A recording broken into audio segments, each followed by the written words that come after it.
Bianca,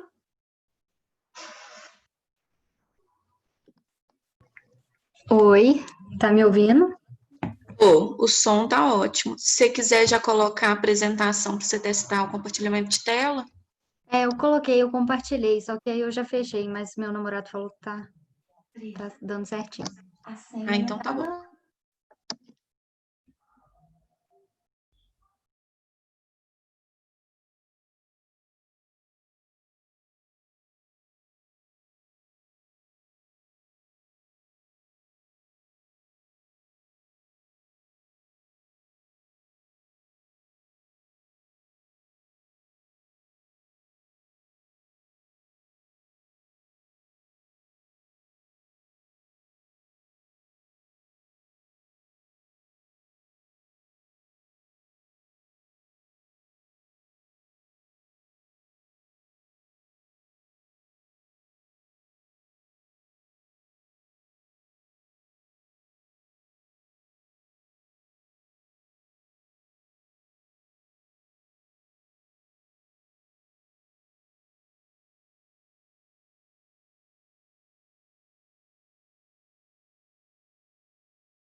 Oi, gente. Vou esperar só mais um minutinho para ver se mais alguém entra e aí a gente começa.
Bom, gente, já passaram então quase 10 minutos, então eu vou começar. Primeiramente, passando uma geralzona do que a gente vai ter aqui no curso, eu quis trazer um tema que servisse para qualquer pessoa, né? Que fosse aplicável para qualquer pessoa. Então, quando eu falar de produtividade aqui, eu não vou falar só de produtividade em termos de estudos ou profissional. É para qualquer atividade que você se propuser a fazer. Então, a ideia não é passar uma receitinha de bolo, até porque cada um tem suas individualidades e tem as suas formas de ser produtivo, né? Mas a ideia é dar um direcionamento e motivar vocês a sair daqui do minicurso com vontade de dar os primeiros passos para ser mais produtivo e criar hábitos, né, que vão te ajudar nessa caminhada até o seu objetivo, até a sua meta. Então, começando a falar um pouquinho de mim,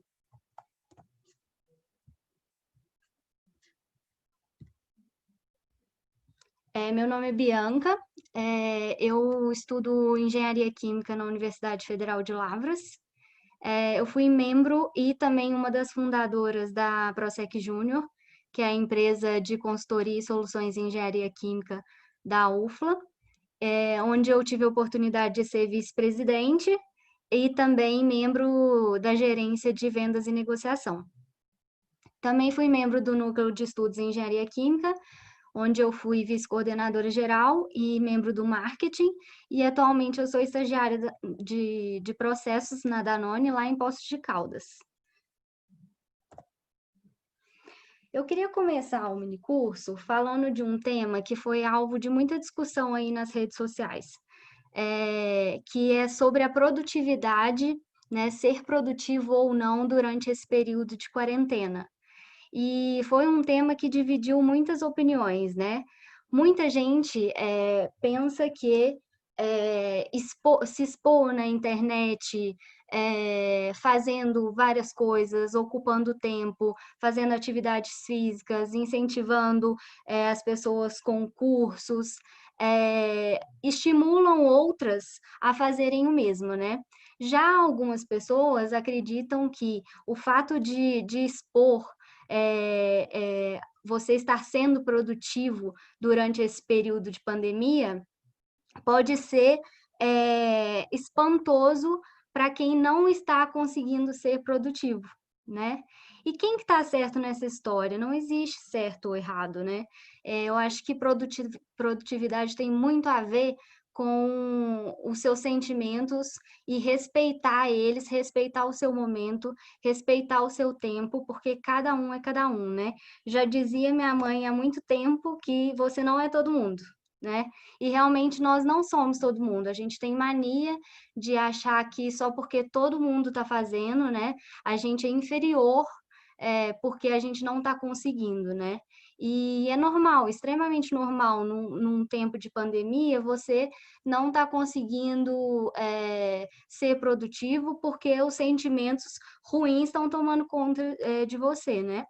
Então você não é todo mundo, então não se cobre demais por estar conseguindo fazer pouco, né. Respeite seu tempo e respeite os seus sentimentos. Então eu queria introduzir só para ficar claro, né, que apesar do curso ser sobre produtividade, eu entendo que a gente tem que respeitar os nossos momentos. Mas então o que que é produtividade, né? O que que significa ser produtivo? A gente às vezes tem uma falsa impressão de que viver ocupado, terminar o dia exausto, cansado, significa que a gente foi produtivo, né. Quando a gente termina o dia e foi cheio de tarefa, a gente significa que foi sinônimo de que nós fomos produtivos. E, na verdade, estar ocupado demais não é sinônimo de estar sendo produtivo.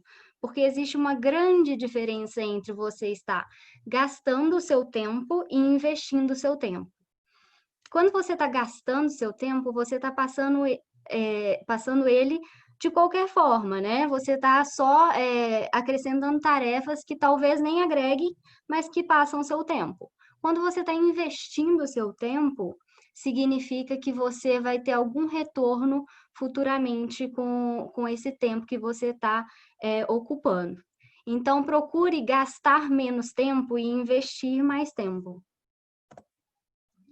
Então, será que seria correto a gente falar que produtividade é gerar mais coisas em menos tempo? A gente vive ouvindo essa definição, né? Sempre que a gente pergunta a alguém o que que é produtividade, a pessoa fala, é gerar, né, fazer mais coisas em menos tempo.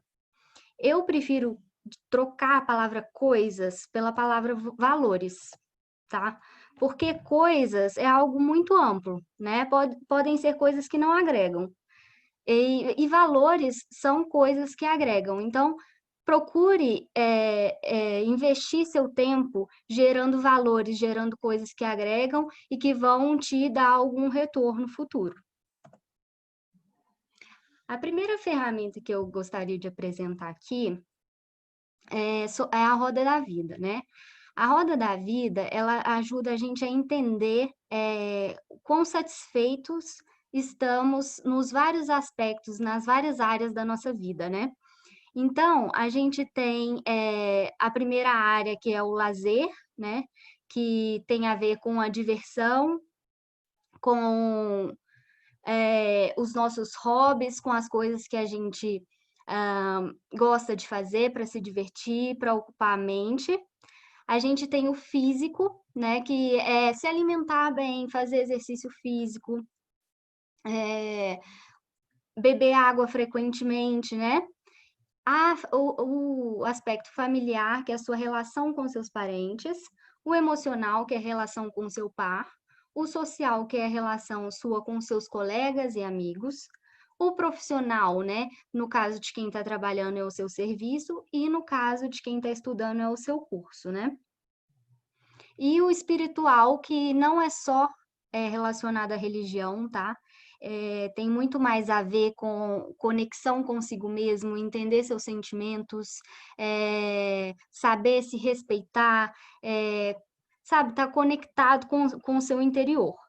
E o intelectual é tudo aquilo que você procura, extra, né, que vai te agregar conhecimento, que vai te fazer, conhecer uma área nova que talvez te interesse e que não necessariamente tem a ver com o seu profissional.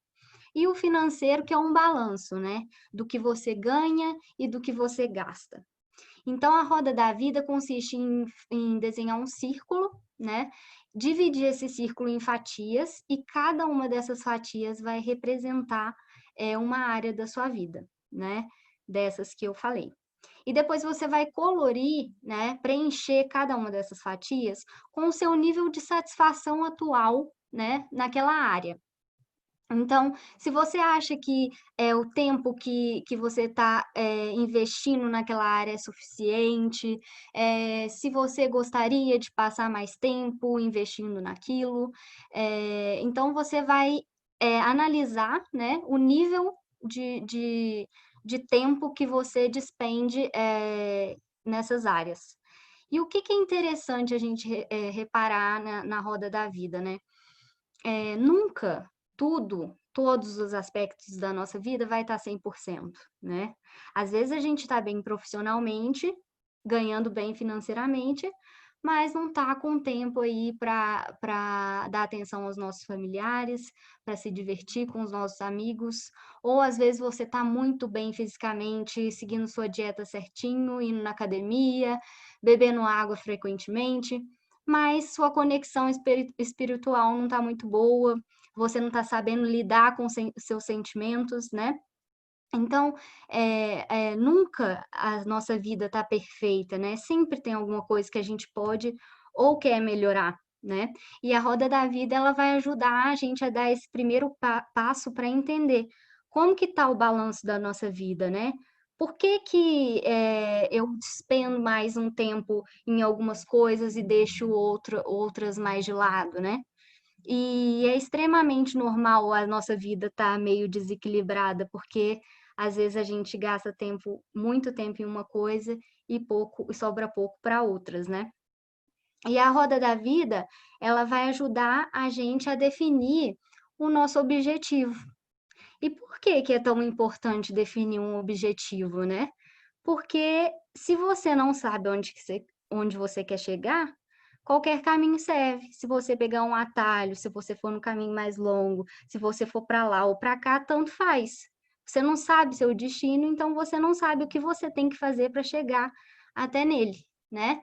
Então, o seu objetivo, ele vai ser focado na área da sua vida para a qual você quer, né, dedicar mais tempo, dedicar mais sua energia. E geralmente, a gente tem mania de criar objetivos muito gerais e grandiosos, né. "Ah, eu quero ser rico. Ah, eu quero ter uma casa própria. Quero ser trainee. Quero passar num concurso. Quero emagrecer 20 quilos".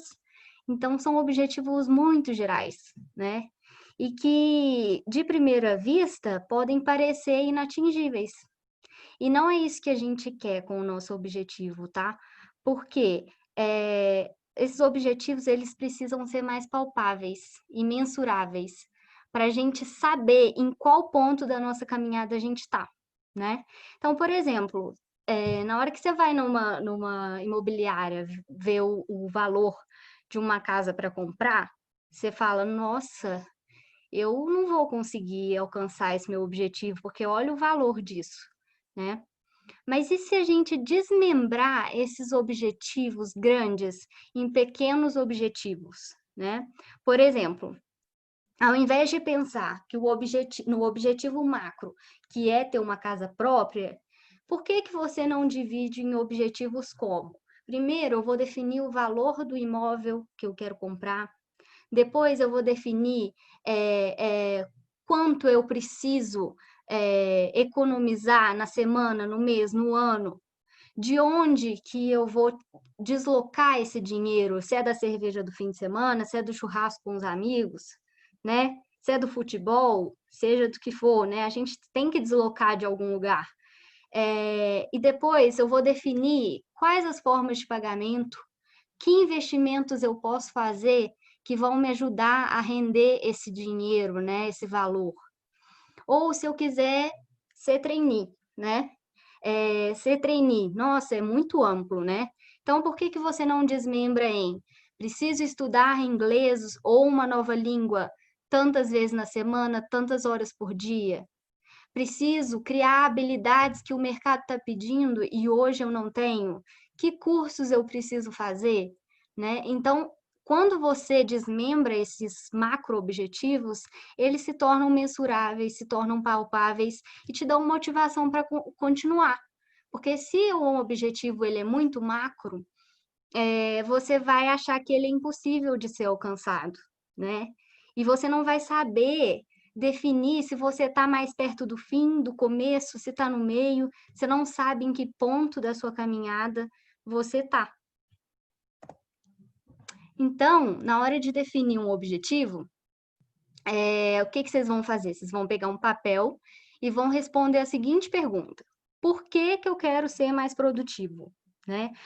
Eu quero ser mais produtivo porque eu quero ter mais tempo para me divertir, para sair com os meus amigos. Eu acho que hoje eu estou gastando muito tempo no meu trabalho, nos meus estudos, e não está sobrando tempo para mim, para os meus hobbies. Ou, não, eu quero ser mais produtivo porque eu acho que a forma que eu estou estudando hoje, ela não está sendo eficiente, ela não está sendo produtiva para mim. Então, eu queria ir melhor nas minhas avaliações e por isso eu quero mudar alguns hábitos. Ou eu quero ser produtivo porque meu dia está tão cheio hoje em dia que não está me sobrando tempo para fazer exercício físico e eu queria ter esse tempo separado no meu dia. Ou pode ser que você queira ser mais produtivo, porque hoje a sua rotina de trabalho te consome tanto que você não está conseguindo entregar os resultados que eles esperam de você, né? Então, defina aí por que você quer ser mais produtivo. E se você está assistindo a palestra e não foi por causa de mim, com certeza você tem algum objetivo, né? Um porquê de estar querendo assistir aqui, né? Um mini curso, para ser mais produtivo. E essa é uma frase que meu gerente sempre me fala e fala para todo o time, sabe? Que insanidade é a gente fazer a mesma coisa repetidamente e esperar resultados diferentes. É utópico, né? É ilusão a gente achar que os resultados que a gente vai colher são diferentes, vão ser diferentes, se todo dia a gente faz mais do mesmo, né? Se todo dia você acorda e faz sempre as mesmas coisas, no final do dia você pode ter certeza que os seus resultados vão ser sempre iguais, né? Então, se você quer mudar seus resultados, você tem que tomar atitudes.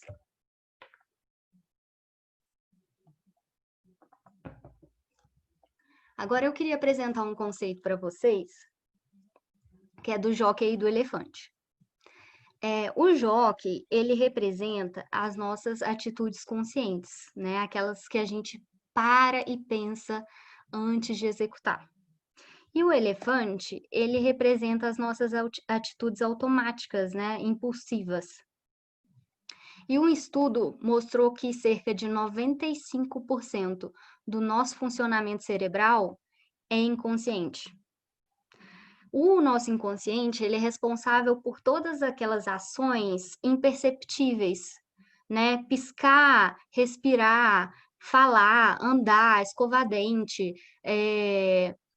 tossir, engolir, né? Coisas que a gente faz sem ter que pensar muito, né? Que já são inerentes, né, na nossa rotina. Então, só 5% das nossas atitudes, elas são conscientes, né? Falar, por exemplo, né? Falar quando você estava aprendendo a falar, era uma atitude consciente, né? Mas hoje em dia não é mais, né? Quando você vai falar, você pensa na ideia que você quer transmitir, né? Então essa é uma atitude consciente, consciente, pensar na ideia. Mas o seu cérebro se encarrega por todo o resto, por vasculhar no seu inconsciente, por vasculhar dentro do seu vocabulário, palavras que juntas formam a ideia que você quer transmitir, né? Então, o seu cérebro, ele faz isso por você. Você não tem que pensar palavra por palavra. Você pensa na ideia e automaticamente as palavras vêm, né? E o mesmo serve para quando você está ouvindo alguém falar, né? Quando você está ouvindo alguém falar, o cérebro faz o processo inverso, né? Ao invés de transformar uma ideia em palavras, ele transforma as palavras em uma ideia, né? E por vezes a gente consegue até imaginar o que a pessoa está falando, né? Consegue visualizar mentalmente o que a pessoa está falando. Se eu falar para vocês não pensarem em uma bola amarela, vocês automaticamente vão pensar na bola amarela. Por quê? Porque para o seu cérebro processar que você não pode pensar, antes você precisou pensar. Então, é confuso, mas essa é a ideia. E é por isso que é tão difícil a gente aprender um novo idioma, porque no começo, tudo que a gente está aprendendo, tudo que é novo, ele precisa extremamente da nossa parte consciente do cérebro, né?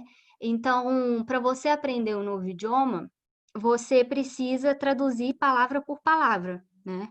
Quando te falam uma frase, você não consegue entender a ideia da frase direto, você precisa desmembrar a frase em palavras e traduzir uma por uma, né? No momento que você percebe que você pesca a ideia da frase, significa que aquilo já entrou no seu inconsciente. E aí, eu quero que vocês lembrem bastante aí desse conceito do jockey e do elefante, porque a gente vai tá falando deles mais para frente também. E a gente vive ouvindo essa frase, né? Que tempo é dinheiro. E realmente, tempo é dinheiro e o nosso tempo é muito precioso, né? Só que seria legal também se a gente pensasse na frase na sua forma inversa, porque ela também é verdadeira. Porque dinheiro, afinal, é um tempo seu que você doou de alguma forma, né? Então, é um tempo seu que você doou. E talvez se a gente costuma olhar a frase, né? Tempo é dinheiro, e por isso que a gente quer ser tão produtivo, né? Porque todo mundo quer ganhar mais dinheiro. Mas se a gente começar também a pensar na frase dessa forma inversa, dinheiro é tempo, a gente talvez tome atitudes mais conscientes na hora de comprar, né? Porque se a gente parar para pensar que quanto tempo a gente teve que trabalhar para comprar uma coisa de R$ 100, né? Talvez a gente tome atitudes menos impulsivas e mais conscientes, né? Então, somente 39% do tempo das pessoas no trabalho delas é gasto naquilo que elas foram contratadas para fazer. Isso significa que 61% do seu tempo no trabalho é gasto lendo e-mails, participando de reuniões, procurando informações em algum lugar para resolver problemas que não estavam previstos, né? Então, 61% do seu tempo é gasto com coisas que não estavam no seu escopo de contrato, né? Eles não colocaram lá no contrato que você teria que fazer isso, né? Mas ainda assim você tem que fazer. E essa é a importância de ser produtivo no seu serviço, né? Por quê? Porque se você conseguir ser produtivo, você consegue compactar, né, as atividades que compõem esse 61% do seu tempo, e aí você economiza tempo e consegue alocar ele nas coisas que você realmente foi contratado para fazer. E isso significa entrega de melhores resultados e entrega de resultados que estão esperando de você, porque afinal, apesar de existirem essas atividades extras aí que não estão no seu contrato, o que eles esperam de você, né, é que você entregue os resultados do seu cargo, né? E aí, falando de hábitos e metas. As metas, elas são a nossa chegada, né? São os nossos objetivos, o que a gente deseja alcançar. Mas a gente, às vezes, está tão ansioso por chegar que a gente esquece, né, do caminho, de como chegar. E como chegar é muito mais importante. Por quê? Porque são os hábitos que você cria ao longo do seu caminho que vão fazer os seus resultados serem consistentes. A meta é importante? É muito importante, porque é ela que vai te motivar. Mas são os hábitos que vão fazer você continuar até chegar na meta e depois que chegar na meta. Então, mais importante que chegar, né, é o seu caminho, o caminho que você vai trilhar, né? E a meta tem um problema, né? Por quê? Porque a maioria das pessoas, ao chegar, ao atingir a meta, elas param, né? Elas acreditam que chegaram ali no seu objetivo e por ali elas ficam. Então, se você vai fazer um curso de inglês, né? Ou de qualquer outra língua, o seu objetivo é finalizar o curso e obter o diploma, né? Mas do que adianta você alcançar a meta e depois parar de treinar, né? Todo o hábito que você criou foi em vão, né?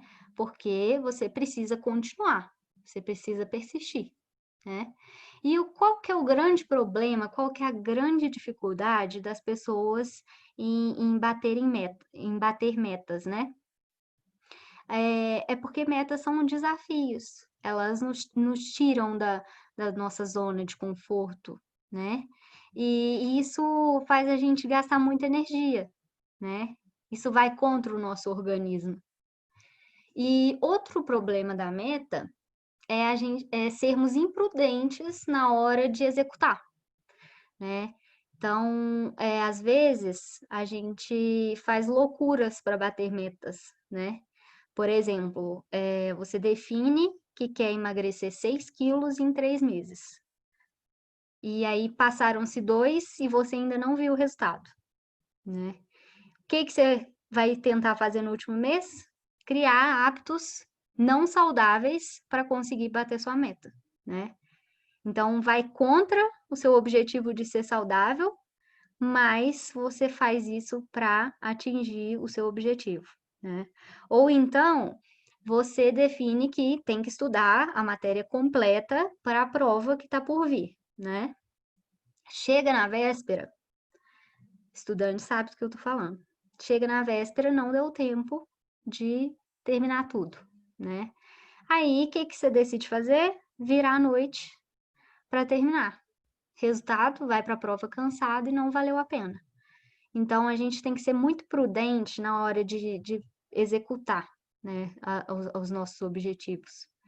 E, acima de tudo, né, sempre lembrar que os hábitos que a gente cria ao longo da nossa caminhada, eles são muito mais importantes, né? Eles que vão definir a nossa consistência em continuar e não parar quando a gente atingir a meta, né?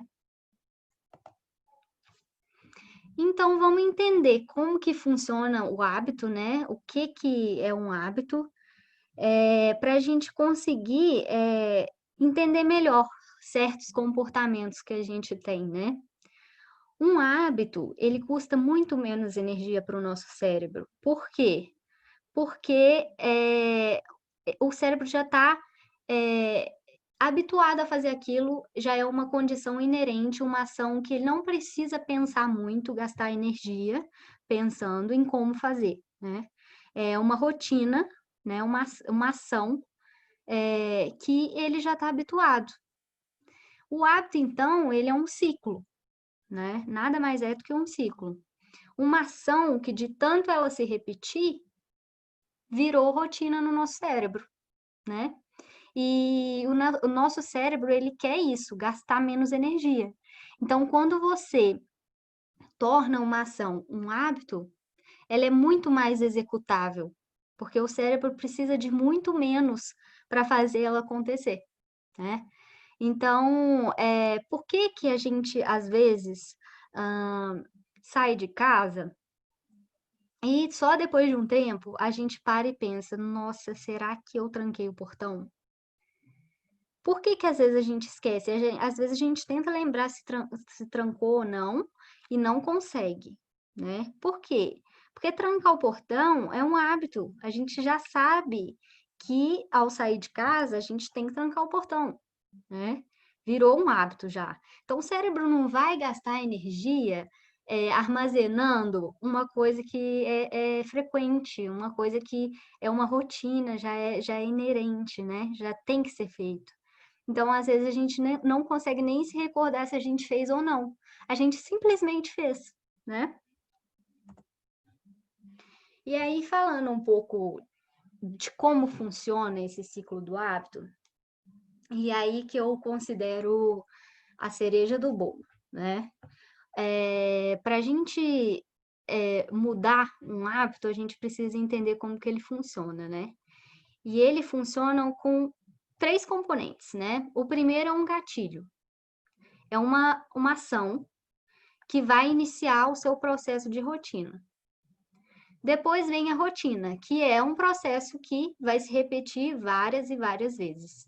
E por fim, a gente tem uma recompensa, que é um ganho imediato após a nossa rotina ter sido executada, né? E esse é um ciclo infinito, é um looping, né? Então, eu vou dar um exemplo de como que funciona isso daí, né? E a ideia é vocês entenderem como que funciona, levar isso, né, para a vida de vocês, entender como que funciona o comportamento de vocês para tentar mudar, tá? Então, se você está estudando e todo dia você vai no seu quarto e tira o cochilo, né? Você cria esse hábito. Qual que é o gatilho?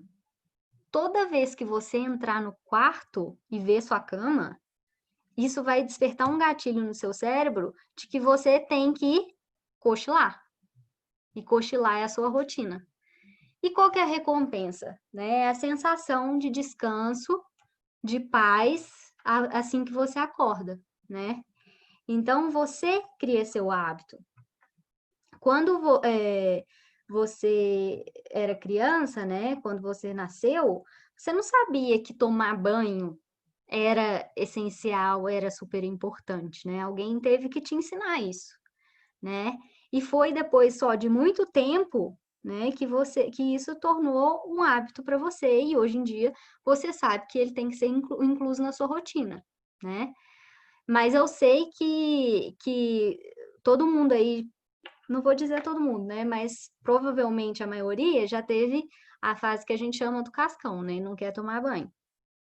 E aí alguém teve que ensinar para a gente, né, que tomar um banho deveria ser um hábito, né?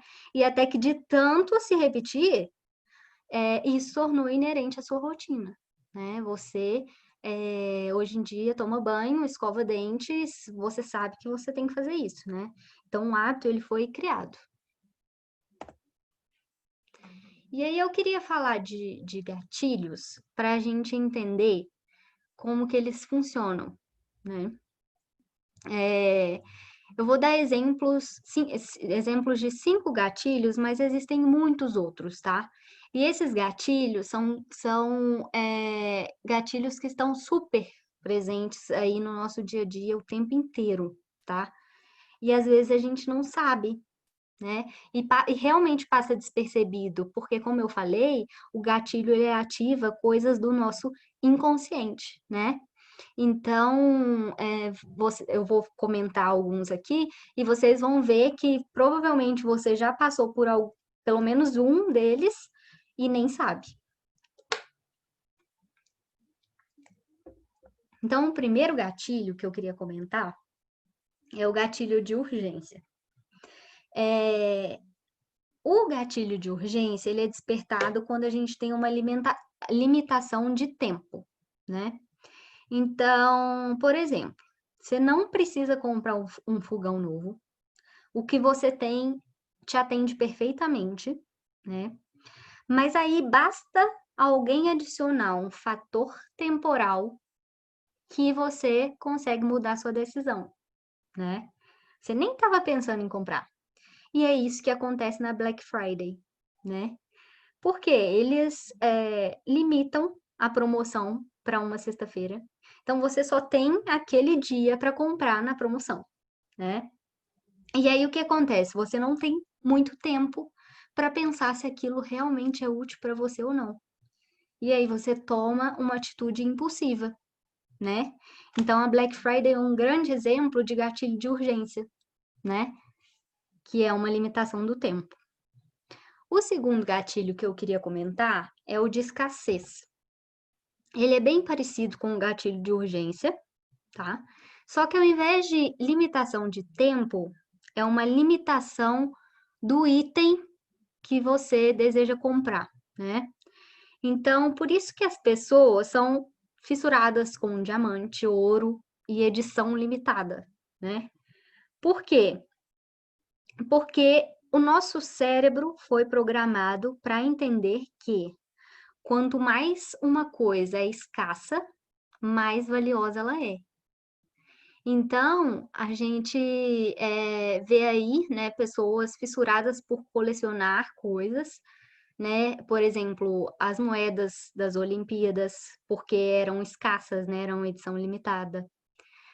Aquelas mini garrafinhas de Coca-Cola, né? Os ursinhos da Parmalat, eu não sou tão velha, mas eu lembro, né, que eles existem. E as latinhas de Coca-Cola com nome, né? Por quê? Porque a gente sabia que aquilo era escasso e ia acabar, né? Então a gente quer adquirir. Um site que utiliza demais esse gatilho é o Booking, né? Quem nunca entrou no Booking, né, procurando por alguma acomodação, e aí ele solta lá um quarto restante. Não sei quantas pessoas estão à procura, estão navegando no site no momento, à procura das mesmas coisas que você, né? E às vezes você nem se decidiu para onde você quer ir ainda, né? Mas você vai lá e reserva porque só tem um restante, né? Porque te falaram que aquilo está escasso. Aí você reserva, né? Nem que seja para cancelar no outro dia, mas você reserva para não ficar sem.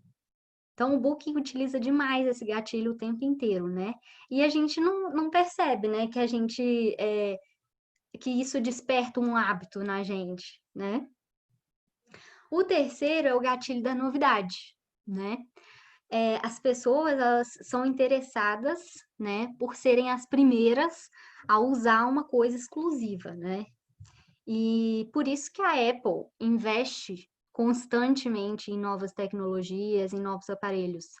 Mesmo que a nova versão, ela não seja tão diferente da anterior, mas só o fato de ser novidade, de ser lançamento, isso já instiga as pessoas a quererem trocar o que elas têm, né? Sem estar precisando. O quarto é o da prova social, que a gente vê cada vez mais presente aí no nosso dia a dia, né? Que é a necessidade de aprovação que as pessoas têm, né?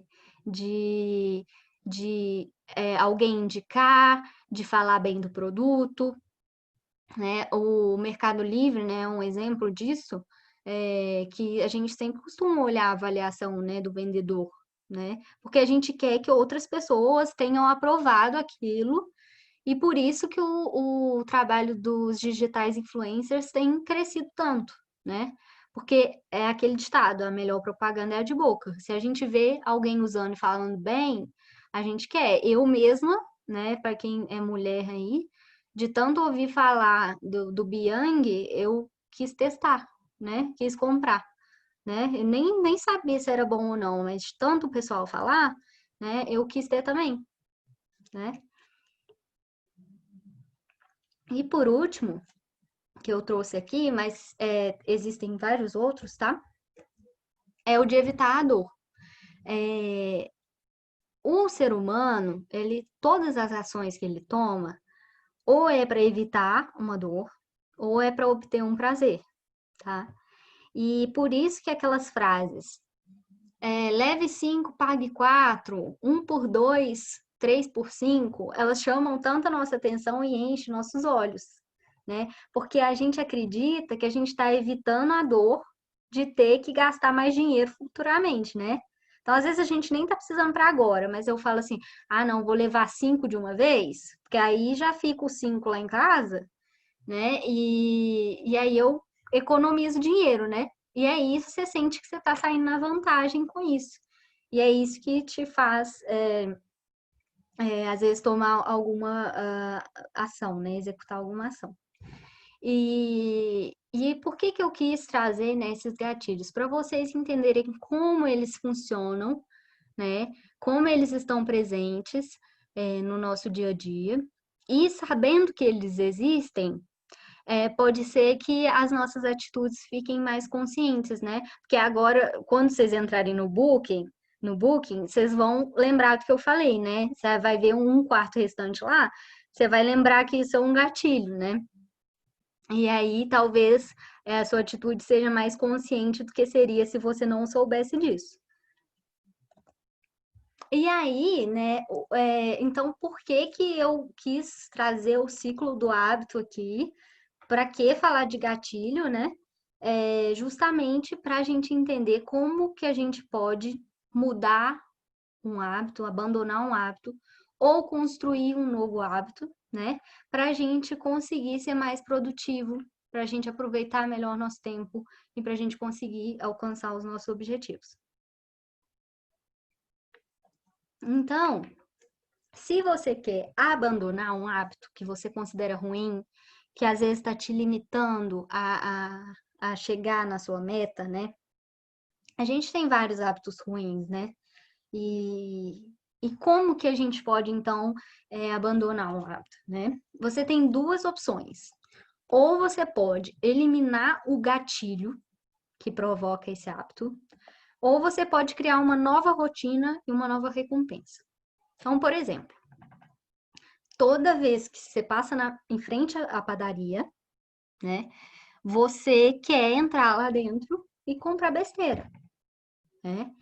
Qual que é a forma de você não comprar besteira, né? É você não passar em frente à padaria, né? Não permitir que esse gatilho ele seja executado. Só que nem sempre a gente consegue eliminar o gatilho, né? Às vezes a padaria em frente à sua casa está no caminho do seu trabalho e não tem como você eliminar esse gatilho, certo? Então, o que você pode fazer? Você pode criar uma nova rotina para toda vez que esse gatilho for despertado, né? Então, já que você não pode deixar de passar em frente à padaria, toda vez que você passar, você vai chegar em casa e, por exemplo, comer sua fruta favorita, que vai te dar a mesma recompensa de saciedade, tá? Mas é uma coisa muito mais saudável do que as besteiras da padaria, né? E como que você constrói um novo hábito, né? Como que você implementa um novo hábito aí na sua vida, né? Aí você tem que criar um novo ciclo do hábito, né? Um gatilho, uma rotina e uma recompensa, tá? Por exemplo, você quer emagrecer e define que você quer acordar cedo, né? E toda vez que você acordar, você quer caminhar, né? O que você pode fazer? Você pode criar um gatilho, que pode ser, por exemplo, colocar sua roupa de caminhada e o seu sapato de caminhada, né? Seu tênis de caminhada, do lado da sua cama, onde você vai ver. E assim que você vê, você já vai ativar o circuito do seu cérebro que vai entender que é hora de caminhar. Então, você coloca a roupa, o tênis lá do lado, e toda vez que você vê aquilo, seu cérebro já vai saber que é hora de caminhar, né? E aí você precisa também criar uma recompensa, né? Para muita gente, a recompensa, a sensação que tem depois da caminhada, ela já é uma recompensa suficiente, tá? Só que se para você não é, crie a sua recompensa, alguma coisa que te estimule, né? Uma coisa que você gosta, que você vai ficar satisfeito, que estimule a cumprir a sua rotina, né? Por exemplo, você se permitir fazer algo que gosta, assistir uma série toda vez que você conseguir ir caminhar, né? E o que que é importante da recompensa? A recompensa, ela não pode ser algo que vai demorar para você receber, não, né? Às vezes a gente tem, nesse exemplo aí da caminhada, às vezes a gente acha que a recompensa é emagrecer no tantos quilos, né? Depois de um tempão. Só que essa recompensa, ela é muito a longo prazo. Você não vai estar vendo ela ali no fim de cada ciclo. Você precisa criar uma recompensa que vai finalizar seu ciclo do hábito toda vez, né? Por quê? Porque se essa recompensa ela for muito distante, seu cérebro não vai associar o gatilho e a rotina com ela, com essa recompensa, né? Agora, se você construir uma recompensa que é um ganho imediato, assim que você executa a sua rotina, você tem esse ganho imediato, aí sim, né, seu cérebro vai juntar tudo, né, e formar um ciclo.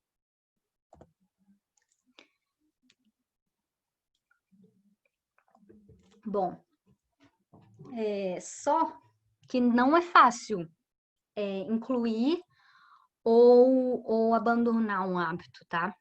Um estudo de uma cientista de uma das universidades de Londres mostrou que são necessários 66 dias, pouco mais de 2 meses, para você mudar um hábito.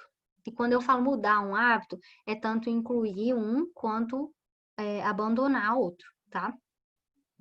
Então, você precisa de muita motivação, muito esforço durante 66 dias consecutivos, né? Para você estar executando essa ação, né?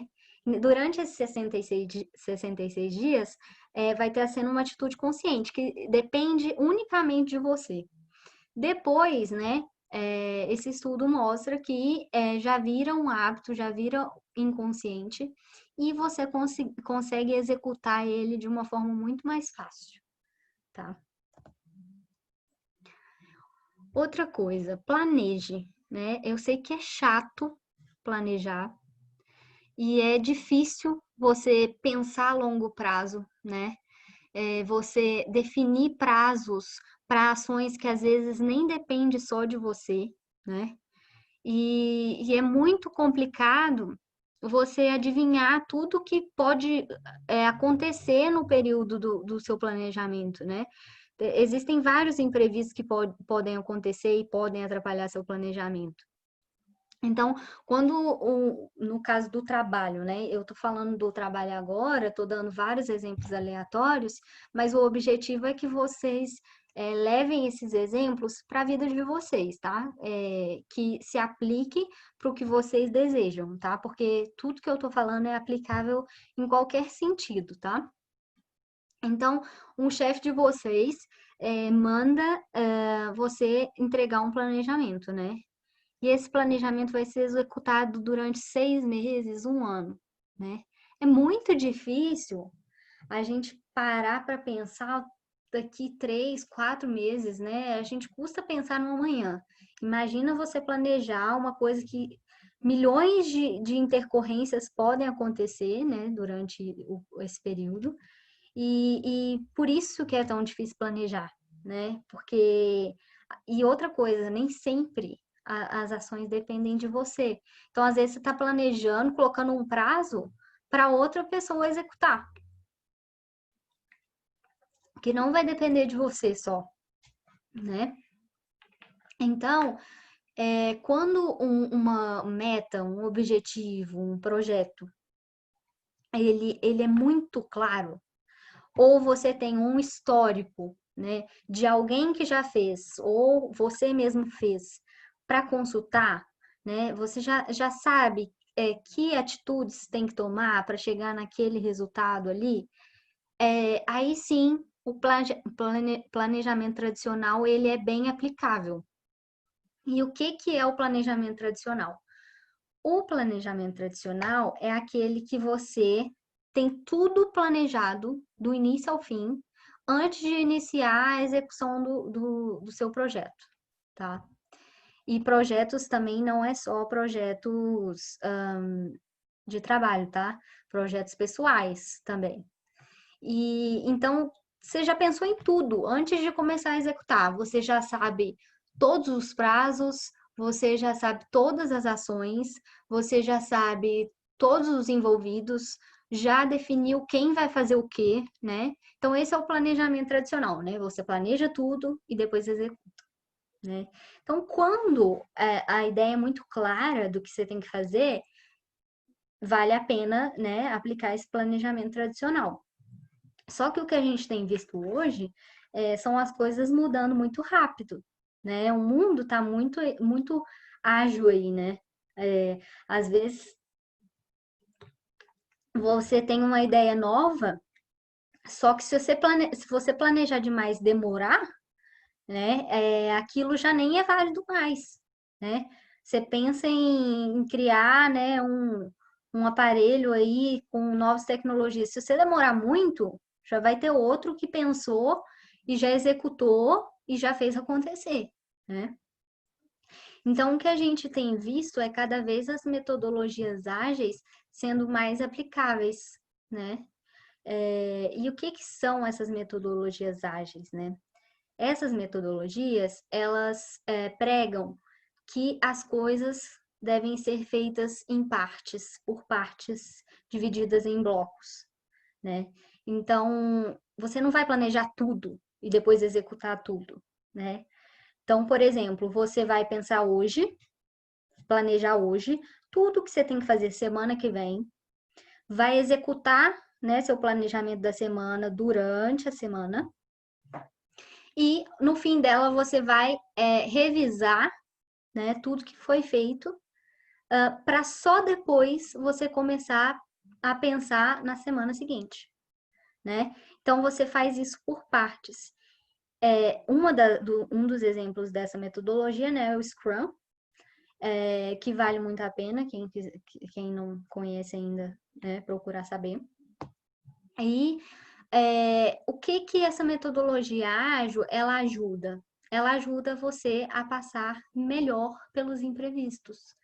Porque como você faz uma entrega por blocos, você não precisa pensar tão a longo prazo. Você tem tempo para revisar as atitudes, né, que você teve, as ações, se aquilo deu certo, né? Você tem mais tempo para incluir uma nova ação ou tirar uma ação, né? Você consegue, então, ter mais flexibilidade no seu planejamento, né? E eu acho que isso é muito importante.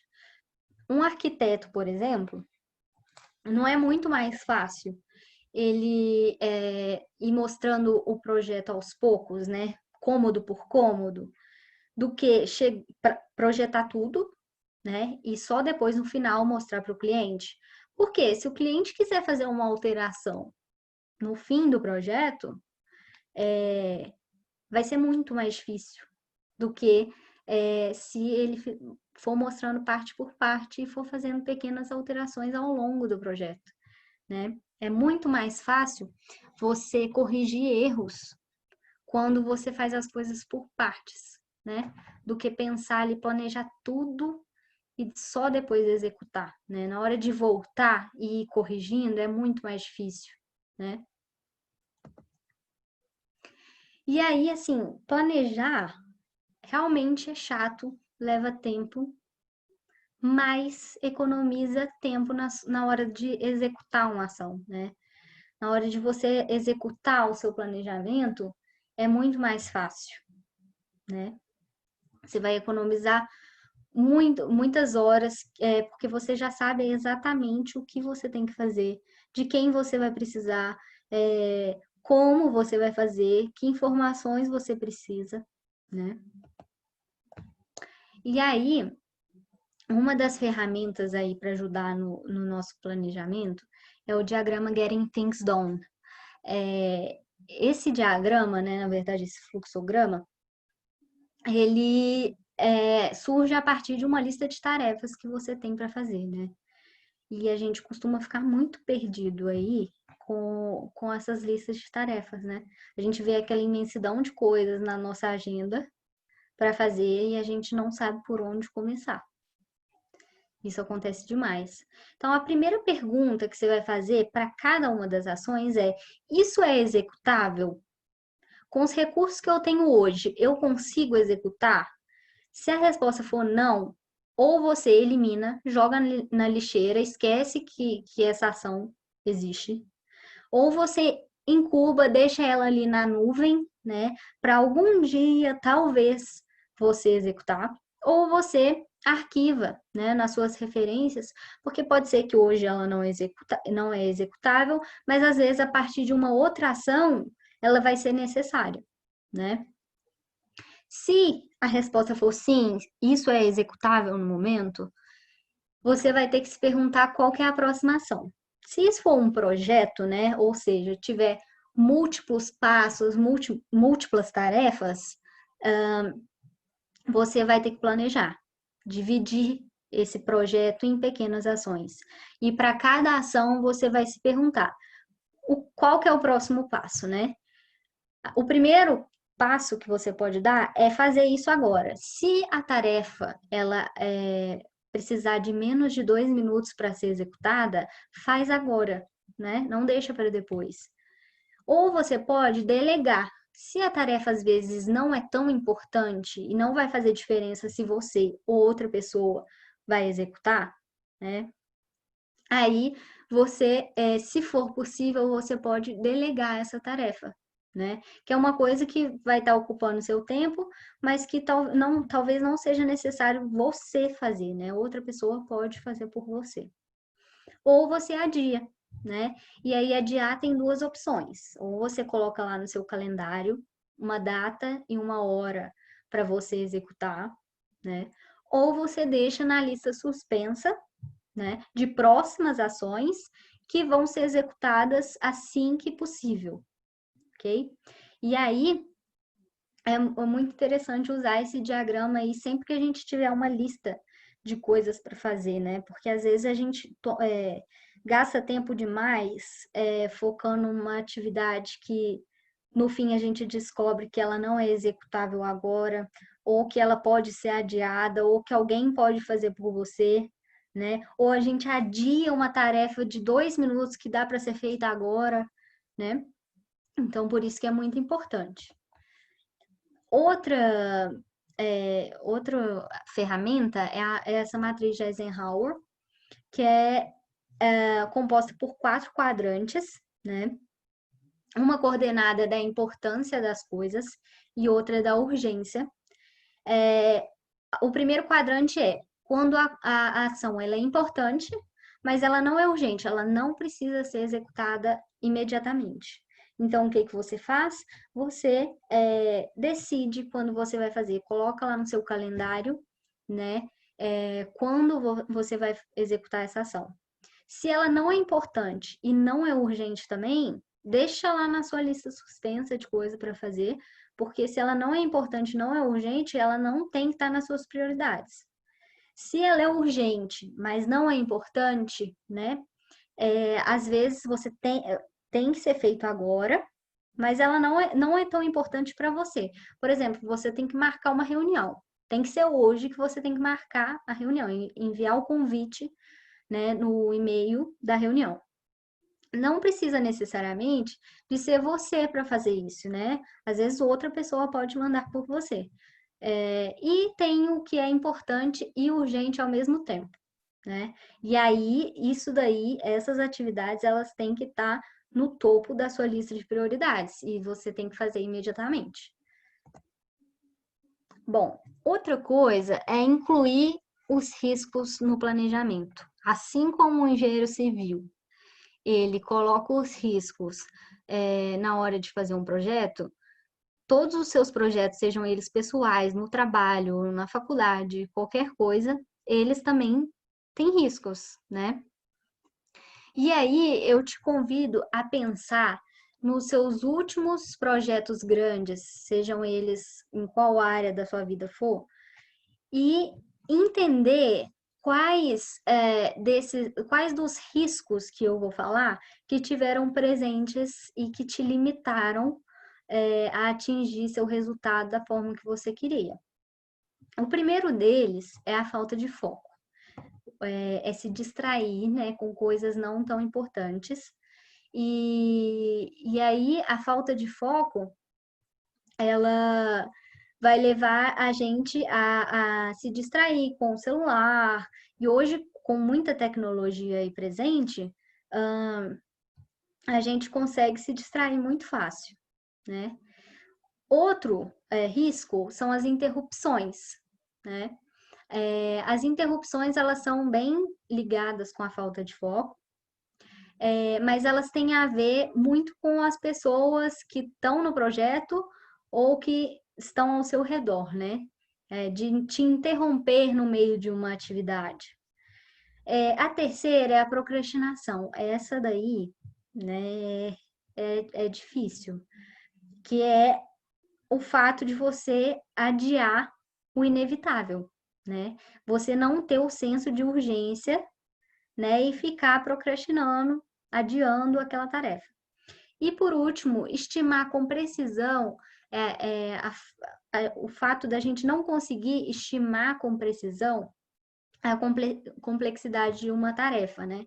Às vezes a gente subestima, acha que aquilo vai gastar muito menos tempo, coloca um prazo, né? E a gente no final fica sobrecarregado porque a gente não soube estimar a complexidade daquela atitude, daquela ação, né? E aí, assim, pode ser que no seu projeto, você tenha todos esses riscos aí, né? Mas o que eu convido a você a entender é qual o risco que foi mais presente, que mais te atrapalhou. Entender isso é importante porque só assim a gente consegue estipular um plano, estratégias, né?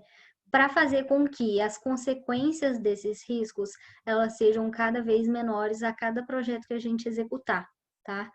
Então, você vai conseguir direcionar estratégias de acordo com o que te afeta mais, né, na hora de executar. E por que que a gente procrastina tanto, né? É normal a gente procrastinar, né? Mas não deveria. O primeiro motivo é complacência. É confiança demais que faz as pessoas subestimarem uma tarefa que elas não consideram importante. Então, a gente vive aí vendo gente que procrastina para ir no médico, né? Por quê? Porque tá confiante demais, né? Ainda fala, não, quem procura acha, né? E a gente vive ouvindo alguém falar isso, né? Por quê? Porque a pessoa tá confiante demais que vai dar tudo certo, né? E aí procrastina, sabendo que existe um problema e que deveria ser resolvido. Outro problema é a fuga do desconforto, né? Nós, seres humanos, queremos viver naquela zona de segurança ali nossa e a gente evita ter que sair da nossa bolha, né? Então, quando é algo desafiador, isso faz a gente ter receio, né? E aí a gente procrastina. O terceiro é um que eu sofro demais com ele, que é o medo de falhar, né? É o excesso de pessimismo antes de começar uma ação, né? Então, antes da gente pensar, antes da gente começar a planejar um negócio, a gente já acha que vai dar errado, né? A gente tem medo de falhar e aí a gente procrastina ou não executa. O quarto é a barreira emocional, né? A forma com que você está sentimentalmente influencia demais nisso. Porque se você está triste, se você está estressado, ansioso, tudo isso influencia, né? E aí você se sente no direito de procrastinar. E o quinto é a ilusão de ação, que é o que eu falei lá no começo, que é quando você está ocupado demais e realmente você tem muitas tarefas, mas quando você vai ver, analisar, essas tarefas elas são pouco importantes, né? E elas não estão te agregando quase nada. Então você tá com a falsa sensação de que está sendo produtivo, mas na verdade você está procrastinando porque as atividades que realmente são importantes você não está executando, né? E aí eu queria deixar umas diquinhas para a gente pensar, né? Para a gente fazer aí. Primeiro, faça pausas. É cientificamente comprovado que fazer pausas durante as nossas atividades é essencial para a gente descansar a mente, né? Então, faça pausas, nem que seja 2 minutinhos, dá uma levantada, respira, ouve uma música, conversa com alguém, só mexe no Instagram, olha para o teto, qualquer coisa que não seja da sua atividade, né? Faça pausas frequentemente. Segundo, comece seu dia com uma lista de tarefas, né? Isso para mim é muito importante. Se eu não tenho ali escrito tudo que eu tenho que fazer no meu dia, é muito mais difícil para eu executar, né? Então eu gosto de começar meu dia fazendo uma lista e eu gosto de escrever, tá? De tudo que eu tenho para fazer. E aí é interessante que depois da sua lista você também utilize o diagrama Getting Things Done, que eu apresentei, né, para filtrar as suas ações. O terceiro faça as tarefas mais curtas primeiro. A gente às vezes tem mania de começar pela tarefa mais difícil, mais demorada, né? E aí chega no final do dia, a gente não executou nem as pequenas ações e nem conseguiu terminar as mais difíceis. E aí vem aquela sensação de que a gente foi improdutivo, né? Então, por que é interessante fazer as tarefas mais curtas primeiro, né? Porque aí, na hora que você dá aquele check lá da tarefa que ela foi feita, aquilo dá uma sensação de prazer e motivação para você continuar e fazer as tarefas seguintes, né?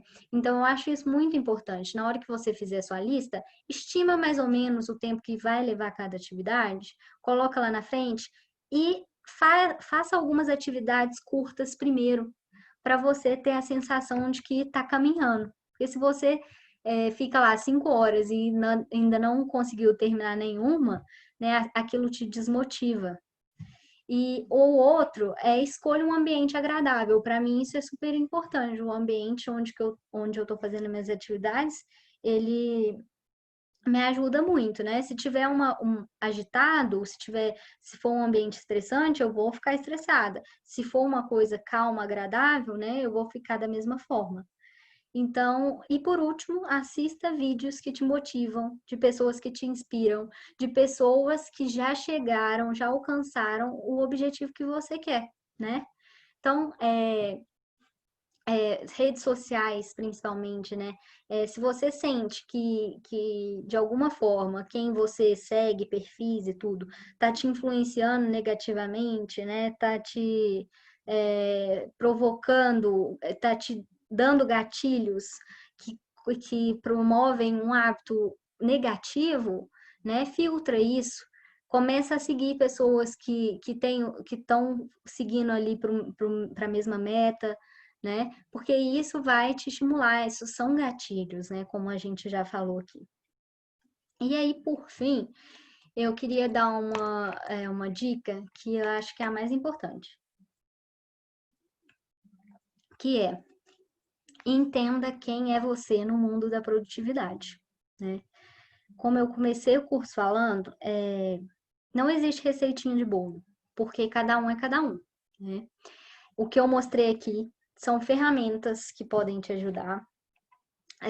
Te mostrei o ciclo do hábito que pode fazer você construir um novo hábito, transformar um que já existe. né? E isso tudo é aplicável e pode te ajudar muito. Mas existem particularidades que é de cada um, né? E cada um tem que testar o que funciona e o que não funciona, né? E eu, por exemplo, sou uma pessoa muito visual, né? Ver as coisas que eu preciso fazer num quadro, num post-it, numa agenda colorida, isso me estimula demais a fazer, né? Isso me incentiva demais a fazer. Quem me conhece sabe que os meus resumos, meu caderno, ele tem que ser colorido, com letra bonita, diferente. Se eu errar, eu prefiro passar limpo, porque eu gosto de ver as coisas que me chamam a atenção. Tem que ser grifado, marca-texto, né? Coisas coloridas, desenhadas, né? E às vezes, por vezes, eu já achei que eu estava perdendo tempo, né? E realmente, para algumas pessoas, isso é perder tempo, para algumas pessoas, isso não funciona, né? Mas eu descobri que, para mim, isso não é perda de tempo, é investimento do meu tempo. Porque quando eu faço resumos enfeitados, eu vejo que eu guardo as coisas de forma mais fácil, né? Que eu procrastino menos para estudar, porque aquilo me chama atenção, né? Então, para você pode não fazer sentido, para mim faz. E então descubra o que faz sentido para você, que isso é o principal, né? Não adianta eu passar aqui 1000 ferramentas, 1000 coisas, se para você não funciona, né? E aí, é isso que eu tinha para falar hoje para vocês, né? Eu espero que o mini curso ele tenha sido uma motivação para vocês tomarem atitudes para começar a mudar hábitos, né? Que vocês consigam criar hábitos que te façam continuar e alcançar os seus objetivos, independente da área que você quer melhorar, né? Se é em casa, se é no trabalho, se é no seu curso, tanto faz, tá? Tudo que eu falei aqui serve de forma ampla, tá? E aí, eu queria ver se alguém tem algum questionamento, alguma coisa, para eu finalizar aqui. Bi, Oi, tudo bem? quem tá falando? Eu não consigo saber quem que é. Eliette, Oi, tá boa? tá bom, amor? Eu estou muito orgulhosa de você pela organização, pela forma de expressar. Como professora de 26 anos de carreira, é muito orgulho ter sua amizade e ver o tão grande que você tem capacidade de transmissão, informação e a didática de um professor. E a sua mensagem fica muito clara, muito objetiva, muito organizada. Eu te conheço bem, eu sei que você estudou muito para isso. Quero te dar parabéns e você está dando uma nova sugestão para nós. Que não quer dizer que nós temos mais idade, que a gente não tem que ter que aprender todos os dias. Mas de tudo que você me falou, tem que rever tudo na minha vida mesmo. Rever tudo. Tudo, tudo. Uma hora você falou de umas coisas leves, outra hora você já falou umas coisas que cutuca ferida. Mas é isso aí. E eu estou muito orgulhosa de você. Você fez parte da minha vida, faz parte da minha vida. E a minha amizade por você vai ser sempre eterna. E essa conquista que você tem, profissional, para mim, é o melhor presente da minha vida, ver o seu desenvolvimento, a sua desenvoltura. Pode pensar em fazer um mestrado, doutorado, ser uma professora de universidade. Está aprovadíssimo. Obrigada, Eliette. Obrigada por ter acompanhado aí e pelas palavras, tá? Bruna, então, tem uma pessoa perguntando se vai conseguir assistir novamente. Eu não sei se a Ana Cláudia está aqui para responder. Eu não sei se Bianca, está salvo. Oi. eu tô sim. A gente pode colocar no nosso YouTube da Copec, se você permitir o vídeo. Pode colocar assim, Ah, ótimo, então. Então a gente tá? disponibiliza no YouTube da Copex. Então, tá bom. Poliane, eu tenho um cronograma semanal de atividades que desenvolvo todos os dias de forma igual. Você citou que não devemos fazer a mesma coisa repetidamente. Ó, o que eu falei é o seguinte, né? Que insanidade é você esperar resultados diferentes se você faz sempre a mesma coisa, né? Mas ao mesmo tempo eu falei que é muito bom criar hábitos. Então, o que a gente tem que diferenciar? Se você não está satisfeita com o seu resultado, se você sente que esse cronograma que você criou, né, ele não está convergindo para o resultado que você espera, aí sim é hora de mudar, né, criar novos hábitos. Agora, se isso já está fazendo o efeito que você está esperando, então continua, tá? Respondi sua pergunta, Poliane?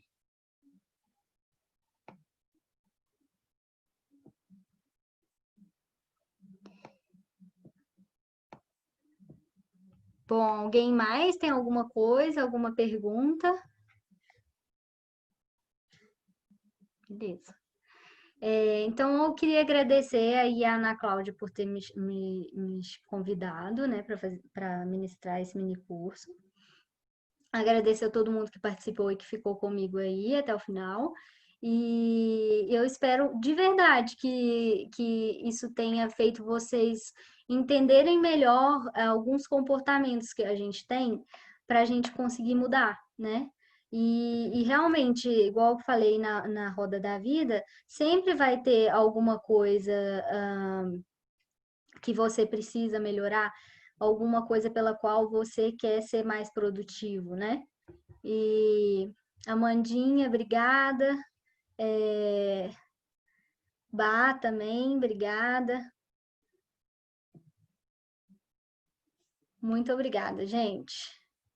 E aí, quem quiser então assistir de novo, né, vai estar disponível. É isso, gente. Se ninguém tiver mais nada, a gente pode encerrar aqui.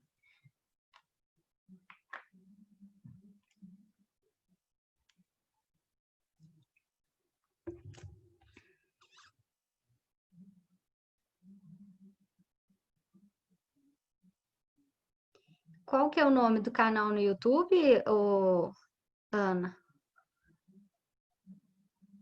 Só um minutinho, Bianca, que eu vou colocar aqui no chat pro pessoal. Tá.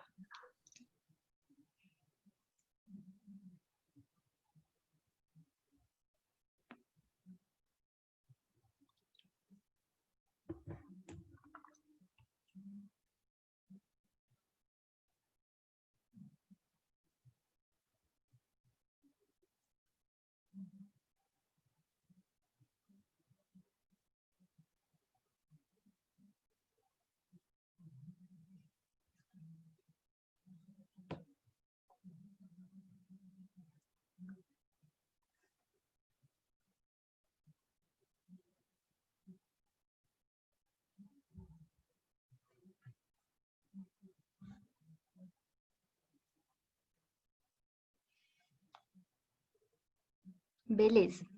Então tá aí o link do canal no YouTube, quem quiser rever, indicar para alguém assistir, tá? Fiquem à vontade aí. De novo, obrigada por participarem e aí, quem sabe, né, outras oportunidades, tá? Obrigada, gente, boa noite e tchauzinho.